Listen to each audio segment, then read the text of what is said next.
applications and is relatively cheap. But as CTV's medical specialist Avis Favreau explains, redeveloping the drug may not fit into the business plans of the big pharmaceutical companies. The tumor, the 3D Dr. Evangelos Mikalakis has given cancer researchers a brand new lead with an old drug, a cheap, inexpensive powder that costs just pennies a dose. You typically get this eureka kind of feeling, and it's actually the most exciting thing scientists can get.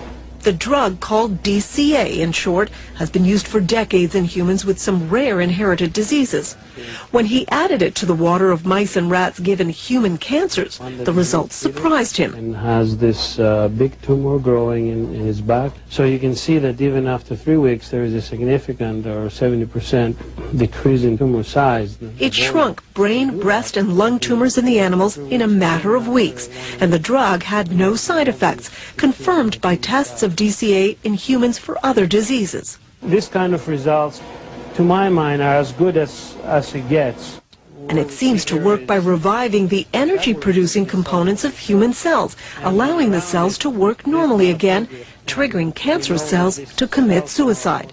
Scientists agree that DCA now needs to be tested quickly in human cancer patients. This is exactly what we want, a drug that has activity, but has also minimal side effects for patients.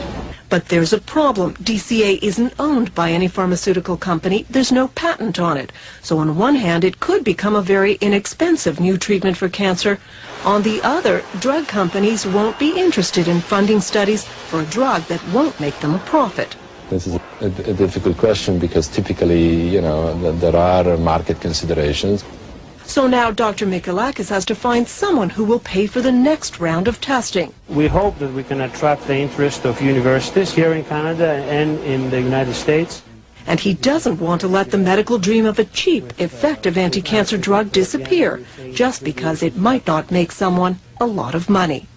It costs, some say, about $100 million to get a new drug through all the phases of testing onto the market.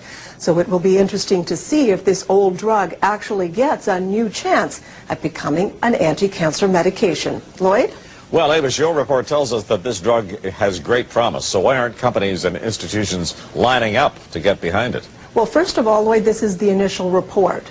Secondly, because the drug isn't patented, it's an old drug, if someone invests in researching it, they're not going to make a profit because anyone can make it. So we'll have to see. There are some agencies, public agencies, government agencies that may give it funding, but that's still a question that will have to be answered. But unless big pharmaceutical companies are behind these things, they may go nowhere, is that it? Well, actually, Lloyd, I've had 2 other stories where drugs have shown great promise in the preclinical phase, and because they were orphan drugs and no one picked up, nobody could get the patent on it, they've gone nowhere. So I will be keeping an eye on this one. Thank you very much, Avis.